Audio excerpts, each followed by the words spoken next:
Did you know that in the US we spend about $3.5 trillion per year on healthcare alone? That is more than twice the amount per capita of most other rich countries. But that extra expense has not improved our health outcomes.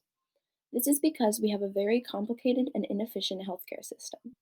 Most people in the US have private insurance, but the people who can't afford it end up on Medicaid or end up without any health insurance at all. The problem with this is that these people receive lower quality care, no care, or extremely expensive care. I believe that we need to have a healthcare system that makes sure everyone, regardless of how much money they have, has access to good quality, affordable healthcare. My family is lucky enough to be able to afford good health insurance, but some people aren't so fortunate. Over the years, my mom has gotten many surgeries.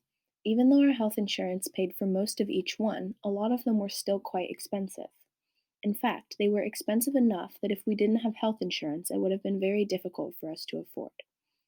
It's difficult to imagine how hard it would be to not have health insurance and be unsure of whether you could access or afford essential health care when you need it.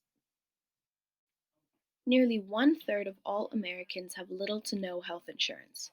That is more than 80 million people who live their life unsure of whether or not they will be able to access the health care that they need, possibly even to stay alive when they need it. The best way to solve this is to make a system that takes the pros of private healthcare and the pros of public healthcare and combines them. For example, in Australia, they have a combined system and they spend the least per capita of any developed country in the world. The advantages to the private aspect of the system are that it gives people choice, which is important because there are a lot of people in the United States who don't want to get rid of their private health insurance. The reason many people are happy with it is because private insurance tends to have higher quality care.